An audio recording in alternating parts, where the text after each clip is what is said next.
इउपिपिएलनि सासे एमसिएलए खारबाय इउपिपिएलनि सोरबा सासे एमसिएलएआ खारबाय पलिटिक्स जेरावबो बिथिङै दायो पलिटिक्स गोसारगासिनो दङ दा नैबे भिडिअखौ नोंथांमोननि गेजेराव दसे उनाव होनो थांगासिनो दङ नाथाय बाथ्राया बेसेबां सैथो हमनानै लानाय बाथ्राखौ बुंथिनायखौ जोङो दिनैनि समाव नुनो मोननाय जादों थांनाय माखासे सान सिगाङाव जेरैबायदि खाम्फा बरगयारि बिथां सारनि माखासे बाथ्रा जे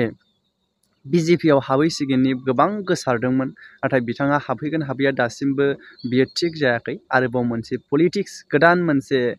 केरियारजों लानाय मोनसे बाथ्रा ओंखारबावबाय जाय बाथ्रायानो जाहैबाय एमसिएलए खारदों जायो इउपिपिएलनि सासे सोरबा बेयावबो हमनानै लानाय डाइरेक्टलि मिन्थिया सोरबा सासे खारनानै दङ नैबे बाथ्रा दा गोबां गोसारगासिनो दङलाय दा सिरियासलि बाथ्राया जोंनि गेजेरावहाय जोंनि मोननै पलिटिक्स बर'फोरनि गेजेराव मुं मख'आब्लाबो मोनथिखागौ नारानाथा ओरैबायदि माने गावजों गाव फेर फाथिलायनाय बायदि जायो दा नाथाय नैबे बाथ्राया थारै सैथो बेसे बेखौ मोनथिया बिथाङाबो खोनादोंसो होननानै फोरमायथिनानै होदों नाथाय मोनसे बाथ्राखौ आं स्पष्ट बुंगोन जोंनि गेजेराव बर'फोरनि गेजेराव बर'फोरल' राजखान्थि गेलेनायखौ नुगासिनो दङ नाथाय बिजेपिनि सायावहायथ' फंसेबो बाथ्रा बुंनो हानाय जोंनि पलिटिकेल लिडारफोर बा जिखि दोलानो जायाथों मानो जों बेखौ नुहुरनाय नुवाखै दे 2025आव हयथ' बिथांमोनजों थाफानानैनो बिथांमोनजों सिथाबफानानैनो पलिटिकेल केरियारखौ दाफामफिननो थाखाय बे नाजानायखौसो जोङो जोंनि दैदेनगिरिफोरनि गेजेराव नुबाय थानाय जादों दा बुङोब्ला सोरनिबा थाखाय दुखुनांथावबो जाहैयो बेनिखायनो आं बुंनो थाङा नोंथांमोना नैबे भिडिअखौ जोबजासे नायदो आरो लोगोसे मोन्दांथिखौ कमेन्ट खालामहर आरो जोङो खोनादों मैयानि सानसे सिगां इउपिपिएलनि सासे एमसिएलए खारबाय होनना जों खोनादों आरो फैबाय थानाय फेब्रुवारि दानाव इउपिपिएलनि एमसिएलएआनो थानाय नङा खारै खारै सानैल' मानसि थालांगोन आरो चिफ आरो डिपुटि चिफ सानैल' मानसिया थालांगोन इउपिपिएलनि गोबां एमसिएलए एमफ्रा खारनो थाखाय रेडि इउपिपिएलआ दिनै लांदां जासिगोन आरो सानैल' मानसि थालांगोन इउपिपिएलआव बे जाबाय चिफ माने डिपुटि चिफ बिथांमोन सानैल' थालांगोन रायजो राजायाथ' गैखाला इउपिपिएलजों आरो लोगोसे एमसिएलए एमफ्रा बयबो खारनो थाखाय रेडि आरो बिथांमोन मोनथिगौ जे इउपिपिएल सरकारा जेबो मावनो हायैनि थाखाय फैबाय थानाय 2025 सनाव मालाबाबो बिथांमोना सरकार दानो हाला कनफिडेन्स लस जाबाय बिथांमोना कनफिडेन्स लस जानायनि थाखाय इउपिपिएल दोलोखौ नागारनानै माने बिपिएफ दोलावनो फैनो थाखाय बयबो रेडि जानानै दङ आरोखि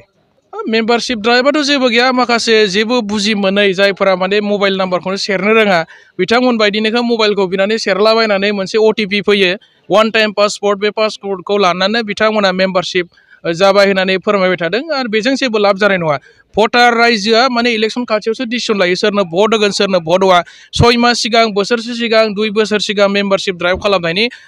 जेबो मुलाम्फा जाया होननानै सानदों आरो भट थुग्रा मानसिफ्रा सप्तासे साननै सानथाम सिगाङावसो डिसिसन लायो जे भटखौहाय सोरनो होगोन आरो धौनि सायाव परिबेसनि सायाव सोनारनानैसो मानसिफ्रा भट थुयो आरोखि सेनायनिथ' खोथा बुङाखै दाख्लैबो आसामनि सासे गोख्रों मन्त्रि बिजेपिनि सिनियर लिडार रन्जित कुमार दास बिथाङा बुंलांदों जे लकेल पार्टिखौ लाफानानैसो सरकार दागोन बिथांमोना सेनायनि खुनु माने खोथा बुङाखै चिफ आरो डिपुटि चिफखौहाय मालाबाबो बिजेपिआ लाया बे खोथाखौ बिथांमोना स्पष्ट बुंखादों आरो जायखौ रायजोफोरा मेजरिटि भट होनानै बांसिन एमसिएलए देरहाहोनो हागोन बेबायदि लकेल पार्टिखौ लानानै आन्चलिक दलखौ लाफानानैसो बिटिसिखौ सरकार खुंगोन बे खोथाखौ बिथांमोना फोरमायदों आरोखि दा बेनिखायनो आं सानदों बिथांमोना बिटिसिखौ थोंजोङै गावसोर सालायनायनि बा सिख'नायनि खुनु माने प्लेनिं गैया बिथांमोनाव हाग्रामा सार लोगोसे हाग्रामा सारजों थानाय गोबां माने जोंनि दैदेनगिरिफ्रा बिपिएफ हान्जा हिसाबैनो जोंहा कनफिडेन्सआ जोबोद माने हाई लेभेलनि आरोखि मानोना जों मोनथिगौ जे जों हारसिङै गेलेनानै जोबोद बुरजा भट मोनबाय थायो आरो रायजो राजाफोरा दिनै साधारन भटारफ्रा बयबो बुङो आरो गामि खना खनला बयबो बुङो जे माने बिपिएफनि सरकारनि समावनो मोजांमोन बिपिएफनि खुंथाय समावनो जोंहा माने डेभेलपमेन्ट जादोंमोन जोंनि लामा दालां स्कुल कलेज गासिबो इनफ्रास्ट्राक्चार डेभेलपमेन्ट गासिबो बिपिएफनि समावनो जानाय नैबे प्रमद बर' बिथांनि इउपिपिएल सरकारनि 5 बोसोराव रायजो राजाफ्रा दिनै माने जेबो डेभेलपमेन्टनि मोखां नुनो मोनाखै आरो जायनि थाखाय गोजाम सरकारानो मोजांमोन बिपिएफआनो मोजांमोन बे खोथाखौ दिनै जोङो रायजो राजाफोरनि खुगायाव बुंनाय खोनायो आरो बिपिएफआ सरकाराव फैगोन 100% खाथां जानानै दङ बिथांमोना जाबायदि खोथा होदोंमोन आरो बेबायदि रायजोनि थाखाय जेबो मावनो हायाखै खोथा होनानैनो टाइमा जोबलांबाय आरोखि आरो बेसेबां खोथा होबावनो माखौ फोथायबावनो रायजोफ्रा खोथा होयैनो खोथायानो जोब्बाय इउपिपिएलआव